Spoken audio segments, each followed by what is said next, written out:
The live stream is preparing. Yes. So we are in the section of live stream is preparing. All right. Of the righteousness of Christ that began on page 83. We are now on page 86.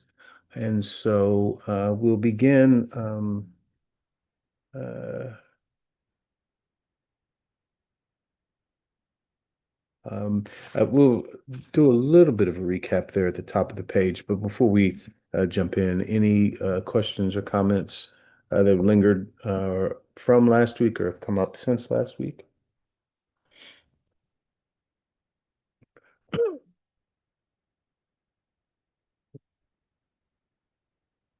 Hearing none, we'll go ahead and at the top of page 86, Bonhoeffer's making the point that the sin of Israel had been that they idolized the law and legalized God. So where they had taken the law um, from its place of a tool, as it were, given by God for the people, and it had raised it to an idol, so that there was, in many ways, during Jesus's time, that they were worshiping the law and not worshiping the God who gave the law, because they were missing certain pieces that were of real importance. If you were going to be the example that God had intended for the nation of Israel to be a light, blessing to the world, if we're going to do that, then um, there were certain things that were missing in and placed in their place was this idolization of the law and of kind of making God more of a disciplinarian, more of a rule giver and watcher to see whether who had not done the right thing or had broken the rules, rather than one that was in relationship with the people, and then the people in relationship to God and through one another. And this comes up a little bit actually in the next section. We'll spend a fair bit of time on it when when the shift is to talking about the kindred or the connection that humans have with each other and with God. But in any case, so what has happened in Jesus's time, in particular, what Jesus is speaking about is this idolization and legalization of God. Um, God is the giver and the Lord of the law, and it is fulfilled only in personal communion with God. There is no fulfillment of a law without communion with God, of the law without communion of God. There is also no communion with God Excuse without me. fulfillment of the law. Yes, uh-huh. Before before we move on, the Yes. sentence above, when the Jews equated God and the law, can you give a further explanation as to what that refers to? So, I mean, Jesus Thank you. talks about it in several places where where the leadership of the Jews, in particular, but also the rank and file, were following all of these tenets of the law, these 400 and whatever tenets of the law, very closely. They were doing all of them. They were tithing a tenth of their mint and their dill but they were neglecting the connection and the relationship that was to be there between the relationship between the people and God, but also the relationship between people. And so the neglect of widows and orphans, the weight that the religious rulers were placing on the backs of the people, So they were really raising adherence to the law and making sure that each of the tenets of the law was followed without paying attention to the effect that that had on the people, or without paying attention to, as Jesus has said, I think it's in Luke, the weightier matters of the law, and that is the love that is should be shown. The two greatest commandments: love the Lord your God with all your heart, mind, and soul, body, and strength, and love your neighbor as yourself. Those are the two greatest commandments. And all the law and the prophets follow from that, where they had inverted that, or even quite possibly kind of done away with the love, the relationship piece, and said, okay, we need to follow all of these laws. And that is how we gain righteousness. That is how we show love. That, is by following the rules. And Jesus is coming to fulfill the law, but also to shift the focus of the law from kind of the following of the tenets, so the letter of the law, um, but following the spirit of the law, which uses those tenets in order to make life better for the people, increase the connection between God and the people with each other. Is that helpful or still confusing?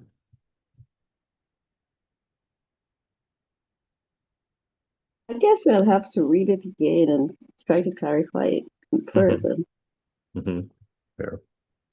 Yeah, I mean it's a fine point, but when you look at it through the lens of Jesus. And, even this piece here, where it says, Jesus comes to fulfill the law. He says, nothing is going to pass away, and you must be righteous. So righteousness is a piece of it. And the Pharisees and the scribes and the Sadducees were very righteous people. They were very righteous according to the law, but they had missed a piece. And that's kind of, I mean, and it's similar to what Jesus was saying about disciples that had turned away. So the rich young ruler and the others that would say, "Well, I have something else to do," or "I've done all of the things that the law says," and Jesus says, "Okay, well, one thing you lack: sell everything you have, give the money to the poor, and come follow me." And so Jesus's critique is that the leaders had stopped themselves, and then by virtue of their teaching, had stopped the people from going the full distance, to not only following the law, but now to let the law affect how they treated one another in terms of the connection that was there and the service one to another. And again, this might become a little bit clear as we get into the next section, because Bonhoeffer really spends a lot of time kind of working out and discussing why it is so important that we are doing the things that we're doing, but doing them in connection with one another and in service to one another, rather than doing all these things just so we can, kind of check them off and say, "Look, I've done everything I was supposed to do." Thank you. Sure. All right.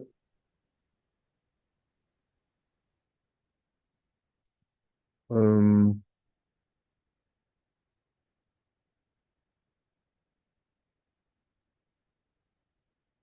Um, One of the things that Bonhoeffer goes on to say, and I don't know if this is would be helpful, but on 87, he says that Jesus steps between his disciples and the law, but the law does not become between him and his disciples.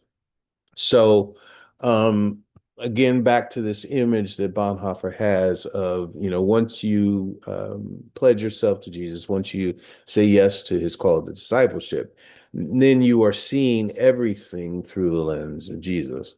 So Jesus is the mediator. So that when Jesus steps between the disciples and the law, it's not that he's stepping between the disciples and the law to somehow shield them from it or somehow negate the law. He's stepping between them, so now they can see the law through him. And when we see, even the entirety of the Bible through the lens of Jesus, through the person of Jesus, then some of the things that we interpreted one way before, we might not interpret the same way. For instance, and we might have talked about this last week. For instance, when you look at the very heavy-handed and draconian and bloody uh, stories in the Old Testament, where Jesus, where God is quoted as saying, destroy everything. Uh, these people are your enemies, Israel, so you destroy everything. You destroy all the people, the women, the children, all of the livestock, burn their homes, just destroy everything as an offering to me. Now, you hear that, and that probably gives most people pause. And say, well, why would God be saying this? Um, but then when you look at that through the person of Jesus, then you realize that maybe what was being said there was not so much, okay, God is telling us to do this. It's we're going to do this because it seems to be the prudent thing to do. It's what people did when they conquered people in the ancient world. And then because God has chosen us, has said we're the chosen people, then this must have been God's will. And now we look at it through Jesus and we can understand that, wait a minute, if Jesus came to show us God's love, then does it really make sense, or is it consistent with the view of God that we have in Jesus, that God the Father would do this? Yes, thousands of years before, but still, it doesn't make sense. It's not consistent with who we understand God to be. And so, rather than taking the so-called Old Testament God as as the model, we now see and understand God through the person of Jesus. And so now we can interpret some of these things differently because as John 3:16, God so loved the world that he gave his only begotten son. It wasn't that God so judged the world, or God so was so disappointed with the world, or so hated the world. It was that God so loved the world. And through the person of Jesus, then now we might see might minimize or reinterpret the much of the killing that was done in the Old Testament, but also hear the resonances in the law of Moses and in the prophets that match up with what Jesus is saying. And so now we have a different view because Jesus is there. And so now Jesus standing between the disciples and the law gives them a different perspective. But the law does not come between Jesus and the disciples. So the law is not an impediment, as frankly, many Christians have, and still to this day, assume that the law is an impediment. Bonhoeffer is saying that the law is not an impediment, but when viewed through the lens of Jesus Christ, you have a clear understanding of how the law has been fulfilled, not the interpretation of the law that the Pharisees and others were living into, but the truth of the law that must be fulfilled in Jesus. That Jesus has to come in the way he comes, has to endure the suffering and the shame that he endures, uh, and is killed in order for us to see the perfection of the law, in that God's love is all powerful, so powerful even to overcome death. And even when humanity and their evil and their fear kill the Lord of life, um, that is not enough to keep him down, to negate him, to remove him from the picture, because the power of God's love then rights that wrong and shows us in very stark terms and in no uncertain terms that God's love is for us, for all of us, and that God desires that we be free of the fear of death and know that eternal life is ours when this life is over. Um, and so you have the law that doesn't go away, but it's the interpretation and the use of the law that is changed by Jesus.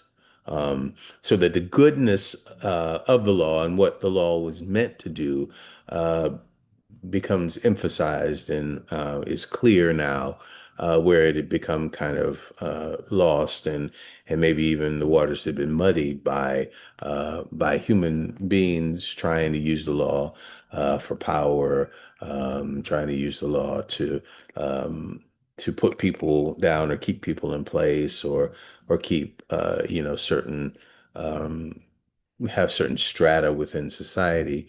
But Jesus is saying, no, this law is to liberate. This law is to protect, to care for one another. And I'm coming so that it can be fulfilled as it should have been fulfilled. And then how obviously as we understand that it's open to all people. It's not simply for the Jews. That God's love and God's protection and God's salvation is for all people. And so,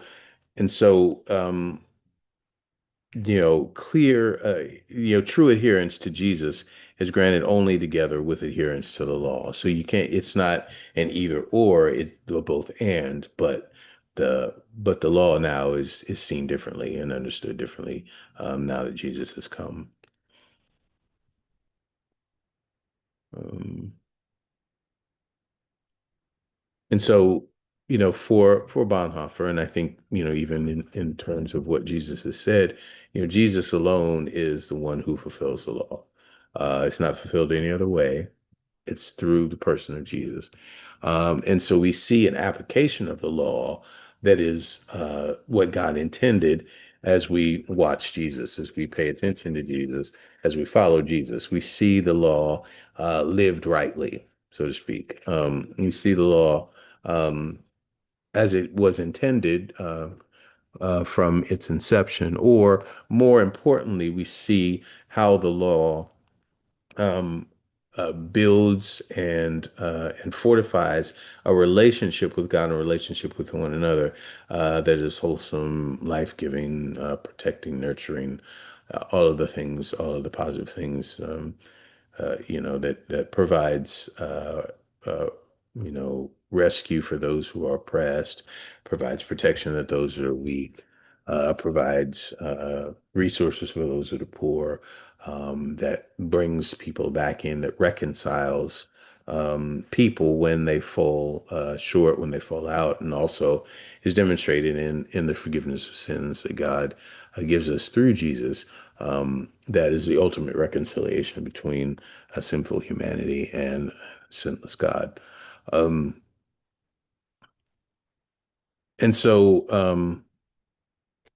yeah, okay. So I'll pause there for a minute, see if there are any comments, questions.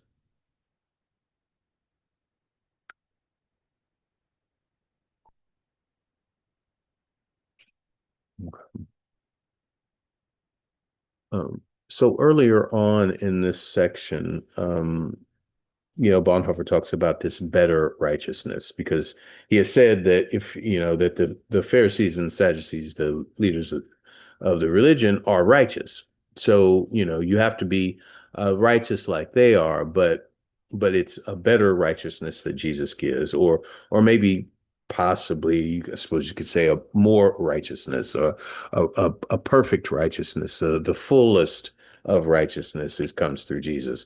That the Pharisees needed to move closer, um, further in their proximity to God, closer to God, um, by doing the things that Jesus is doing, by proclaiming release the captive, recovery sight to the blind, the prisoners are going free, the poor have good news preached to them, the acceptable year of the Lord, all the things that Jesus talks about in Isaiah 6, that come from in Luke 6, that come from Isaiah 60. And so you have Jesus perfecting, fulfilling, expanding, reinterpreting the law into a fuller understanding that ultimately then transforms the entirety of creation. expands God's love to all people, regardless of where you come from or your given belief system, but opens the possibility for all of creation, all people, to be brought into a fuller relationship with God. Um, let me see. And so this better righteousness now becomes the righteousness of the disciples. And so as the disciples, or has a disciple, um, lives into their call to follow Jesus, then Jesus's righteousness becomes their righteousness. There's again, Bonhoeffer's understanding of discipleship is really this abandonment of self to follow Jesus, to imitate Jesus, and so that what Jesus is, we are. I think last week we were talking about not that we should be salt, but we actually are salt. That not that we should be or even are becoming light, but we already are light because we have said yes to Jesus. And so this better righteousness, this fuller righteousness is ours too. It's not ours personally for us to own. Uh, it is ours because of our connection and commitment to Jesus. And so the righteousness of Christ, um, Bonhoeffer says on 89, uh, is really also the disciples' righteousness. In a strict sense, it remains righteousness freely granted through the call to discipleship. It is that righteousness which consists precisely in following Jesus. It is that righteousness which received the promise of the kingdom of heaven and the Beatitudes.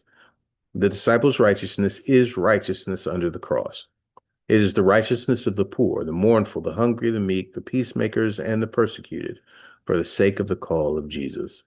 So, in following Jesus, we claim or are given, maybe more so than claim, we're given the righteousness of Jesus as our own, and as we move, as we act, as we are out and about in the world, we are, you know, not to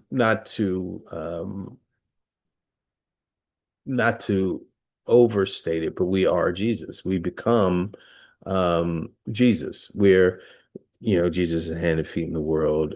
We are the embodiment. We are the ambassadors. We are the people that Jesus sends out. And so we go as Jesus. We do as Jesus. We love as Jesus loved. We say the things that Jesus would have done. We treat one another as Jesus treated the people with whom he came in contact with. And so, so we really, as Brother Dealey has written in that opening script for Morning Praise, we, as Paul says, we put on Christ. Um, yes, we are still ourselves because we have our uniqueness, and out of that uniqueness we serve. But really, ultimately, we're putting on the stature of Christ. We're becoming. When we say yes to being a disciple, we're becoming Christ. We're becoming Jesus.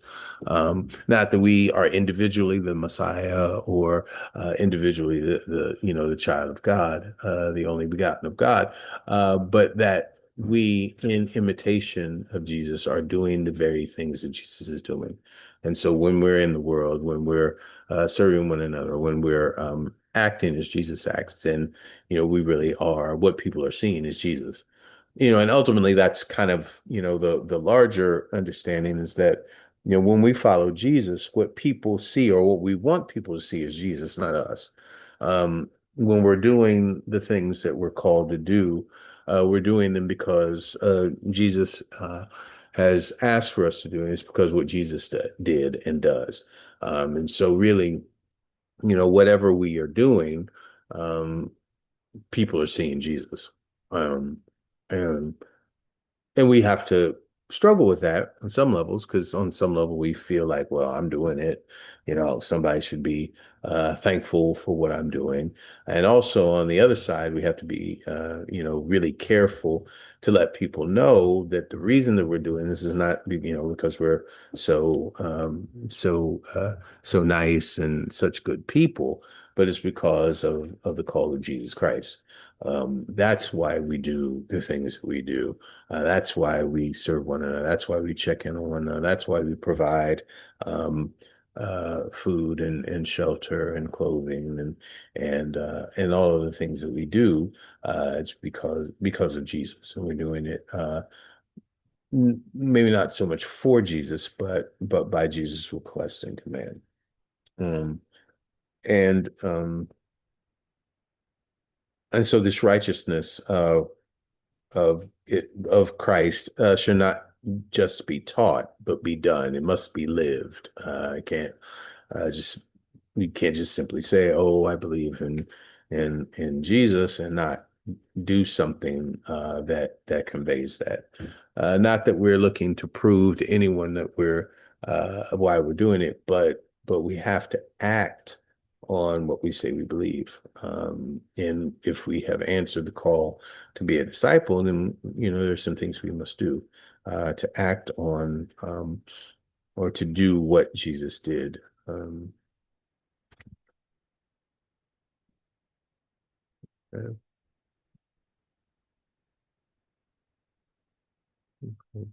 And then to end up this section, and the righteousness of Christ is the new law. So it's the law of Christ. So Christ comes not to abolish the law, but fulfill it. And the law has always been from God, and Jesus is coming from God. So now this law is infused with Christ. So it's now the law of Christ. And so as we follow Jesus and Jesus fulfilled the law, so we are following the law, but in its fuller or uh, quite possibly fullest form. Um, and so Bonhoeffer expands on that in this next section, which he entitles Kindred. Um, and he looks at it in chapter 5 of Matthew again, just the 21st through the 26th verses. Um, and so, well, would somebody be willing to read that first full paragraph on page 90? In the quotations, just to read Matthew 5:21 through 26.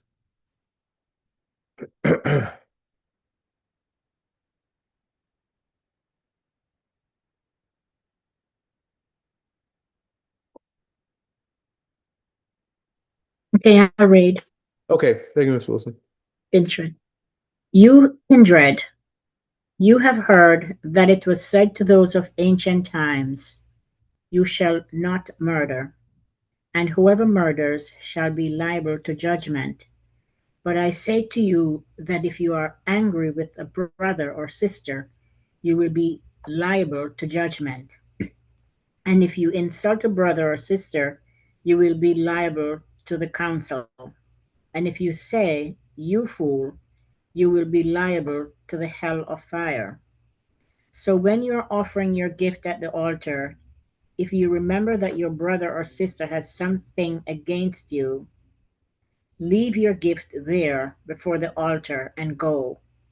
First be reconciled to your brother or sister, and then come and offer your gift.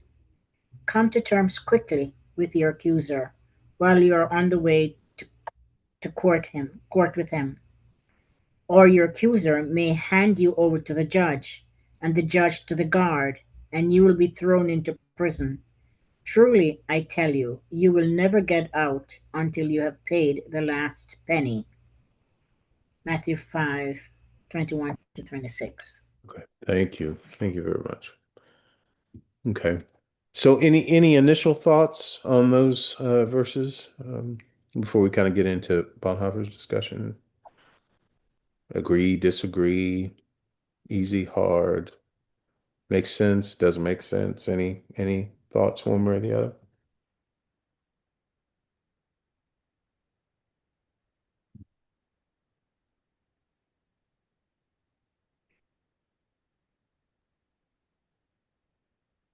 Mhm. Well, these are some tough words. Um, Mm. uh, because I can imagine. I mean, I don't know everyone's story here. Yeah, Oh, but how yes. much Uh-huh. do you do about it? Hmm. It makes sense, but what can we do about it? People make their own choices. Yeah, true, true, true, true. Yeah. But I think part of it is, is our reaction to, whatever it is. Yeah, you're exactly right. People are going to do what they do.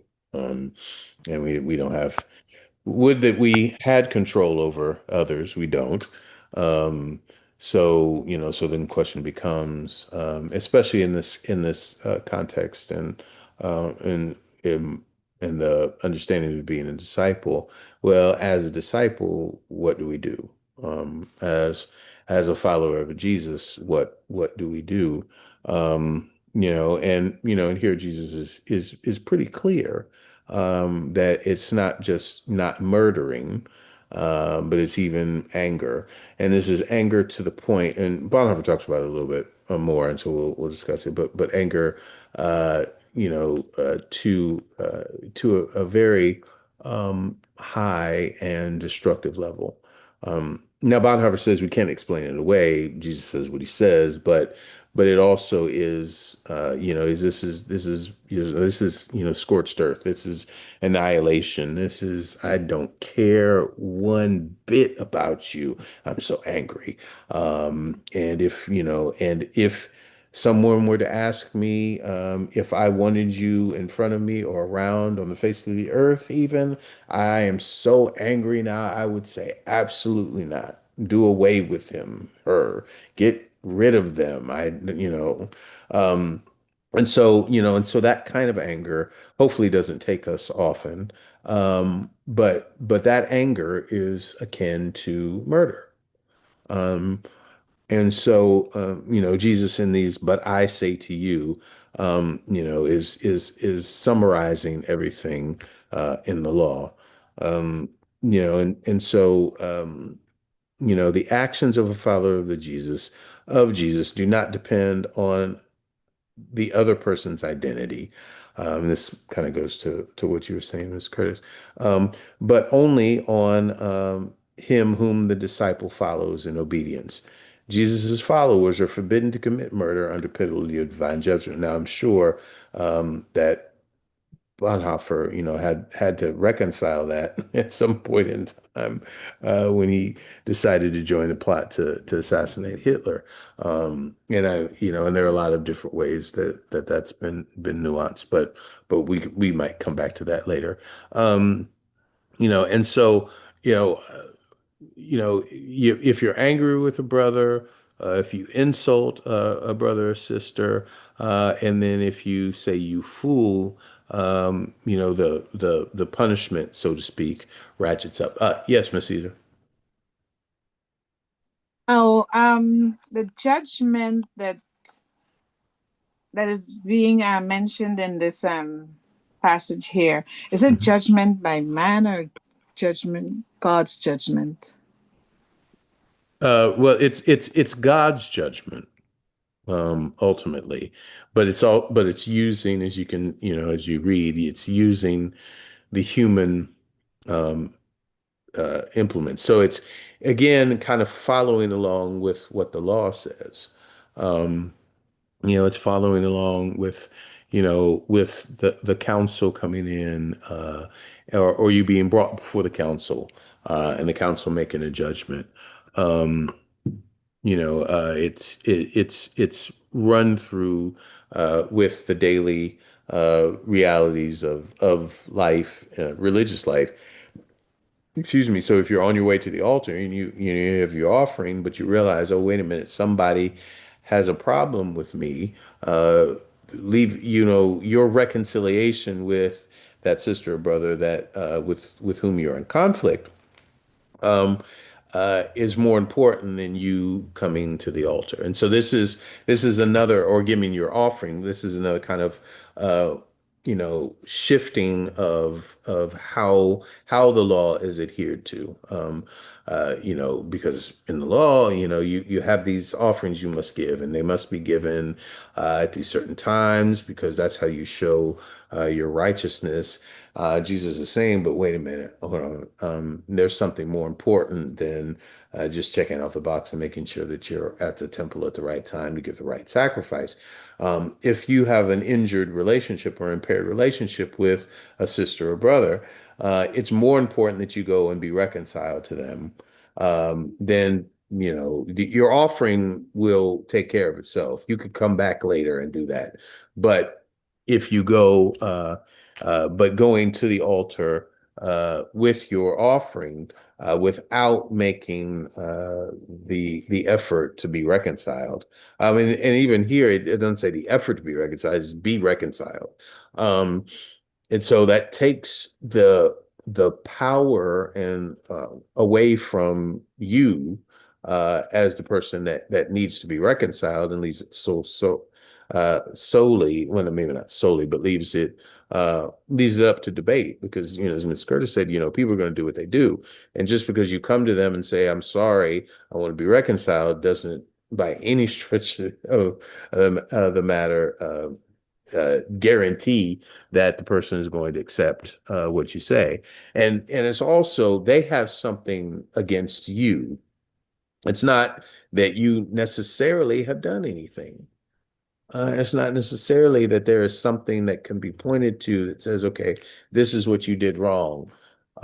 It's that they have perceived something, and and you are at odds. And so you must go and make amends. You must go and be reconciled, and then you come back and with a clean conscience. I mean, it's very, very similar to what we do every Sunday in terms of, we the order of the liturgy. So we profess our faith in the creed. We pray together, gathering the prayers of the people together in all of the different ways and offering them to God. We confess our sins. We're absolved of our sins, and then we pass the peace. And passing the peace is that time where, symbolically, in the liturgical sense, you make amends or it's that act of reconciliation. You offer peace one to another, so that now, when you come to the altar, in our context, to receive the body and blood of Jesus, you are coming with a free conscience. There's no impediment to you fully receiving the presence of Christ in the bread and the wine.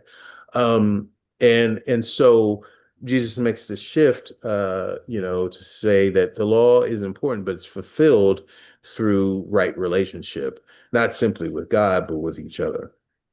And so, oh, go ahead. Sorry. No, I was just going to say that the language here is pretty straightforward. Mm-hmm. That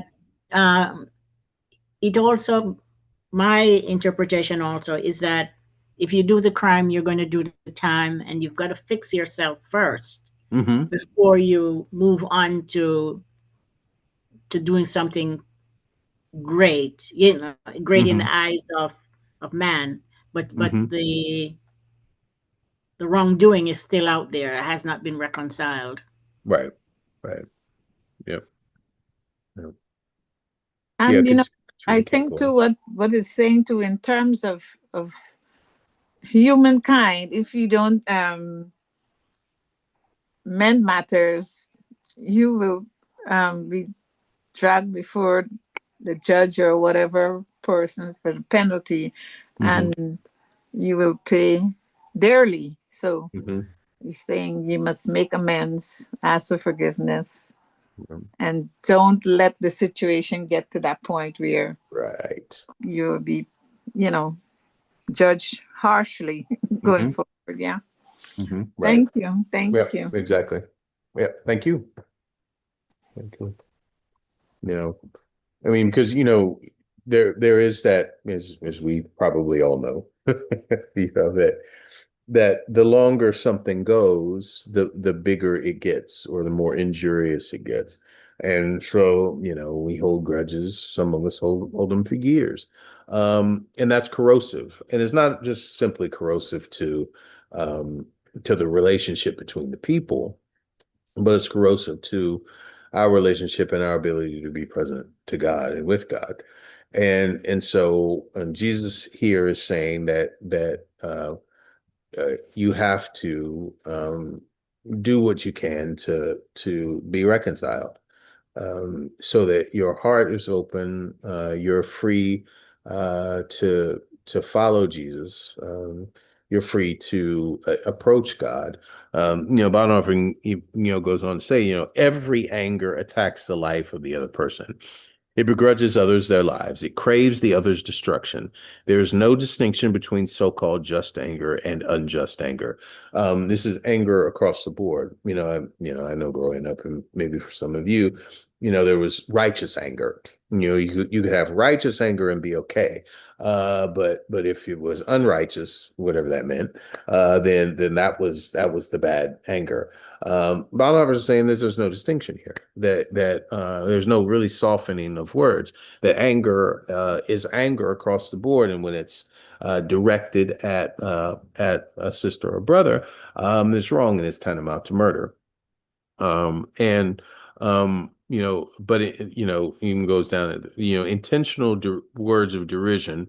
And that's the calling someone you fool, the Aramaic word raka, which is, more than just calling someone a name. It's, I guess in kind of common parlance, young people, it's reading someone to filth. It's tearing them down. It's, completely hoping that they are denigrated and, worth nothing. It's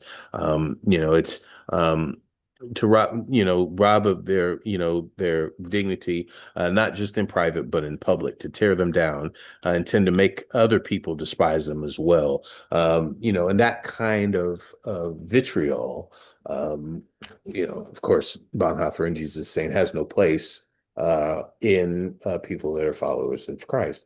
Now we know that there are certain people uh, in certain situations, whether it's historically or contemporarily, that do things that really, stick in our crawl, as it were, and make us so angry that we can barely see straight. Um, that we can't, like, we come to church, and we're coming to church in order to worship God and to be reminded of God's love.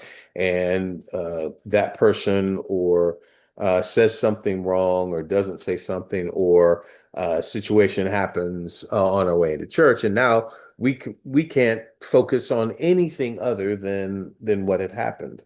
And the anger bubbles up in us, and that's a small uh, example, but it's easy for us to get tied up in knots over what someone has done, such that we now are not able to focus on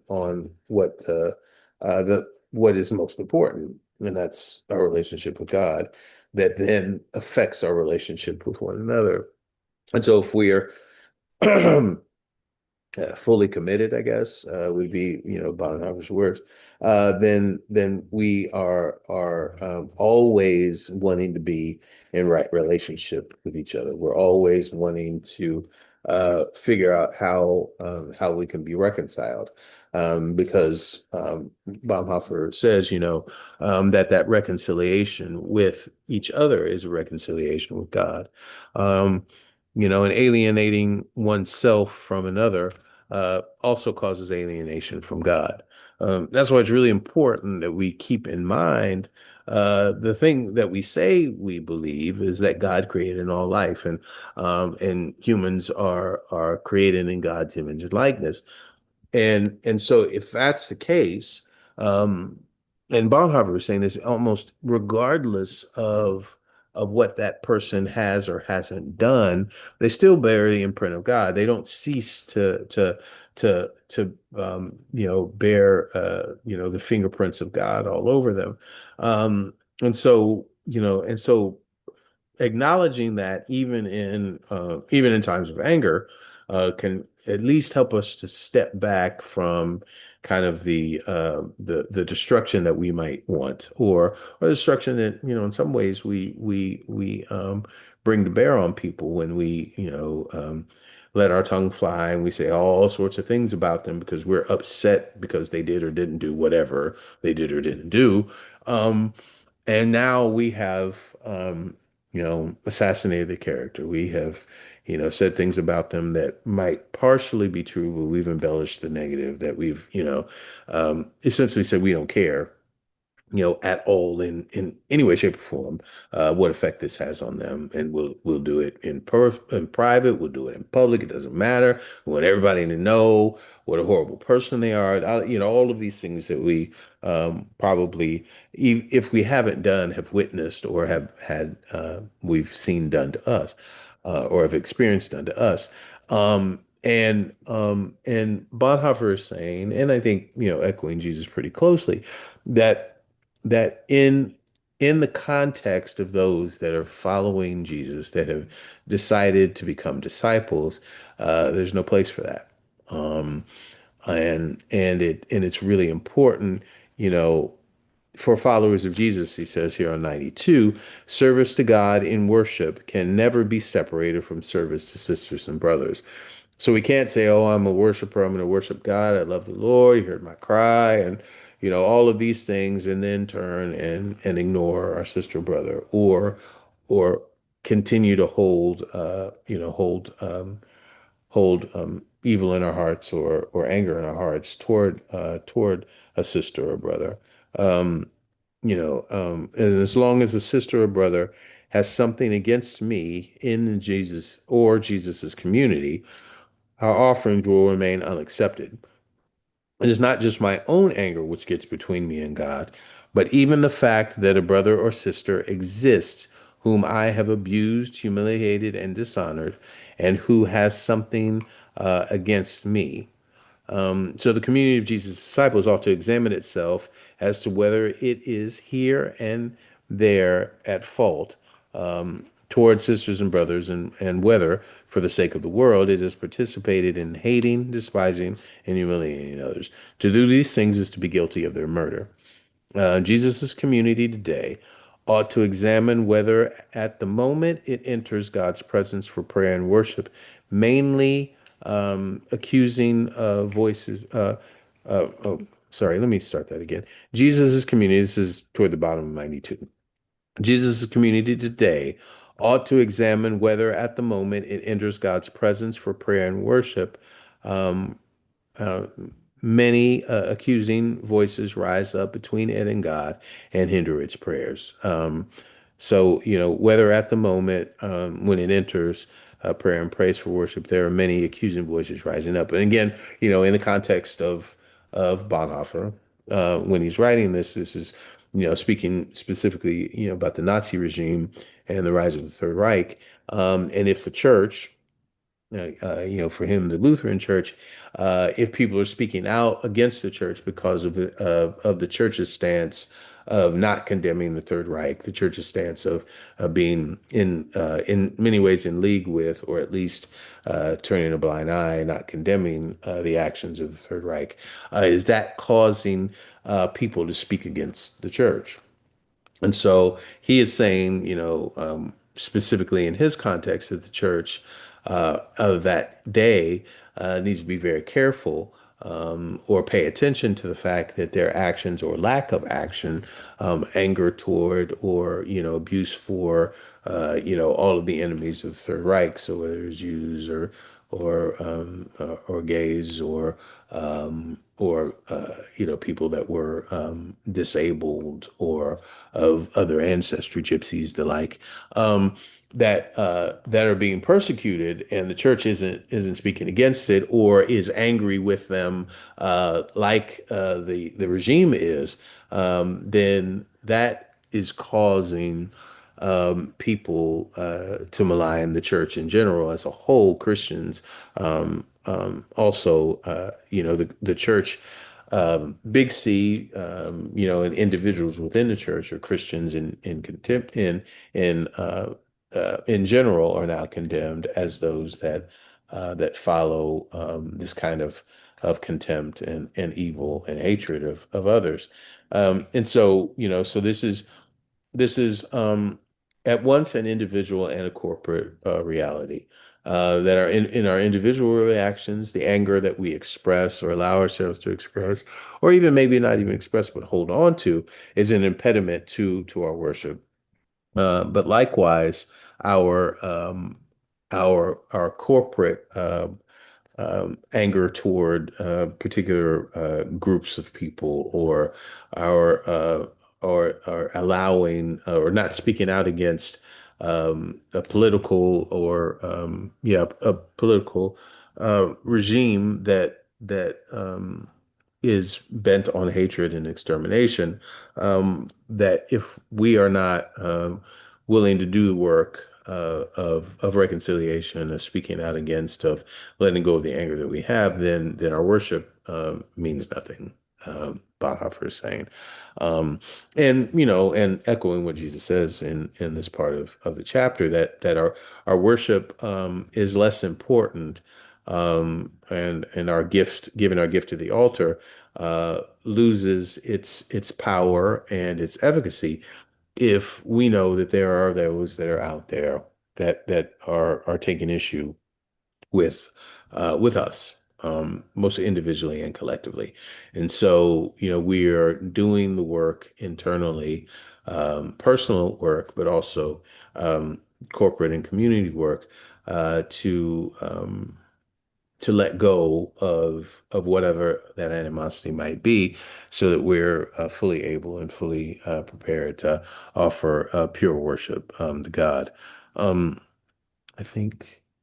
Oh yeah, we've only got 3 minutes left, so I think we're gonna need to stop there. There's a lot in in this next page and a half, so we will plan to continue on next week, beginning at the bottom of page 92, and then moving on. Um, and yeah, and so that we'll have to stop there. It's 7:57, so we only have a couple of minutes, 3 minutes until we begin our service of compliment. So read through these last couple pages if you haven't had a chance, or refresh your memory if there are questions or comments that arise. Jot them down so we can begin our time with them next week. And then, of course, if is nothing, we'll just jump right back in to the text here as we continue in chapter 6 and this extended discussion of the Sermon on the Mount in Bonhoeffer's Discipleship. All right. Okay. Well, thank you all, as always, for your time and attention and your contribution to the discussion. I look forward to being together again next week at the same time at 7. And for those who have just logged on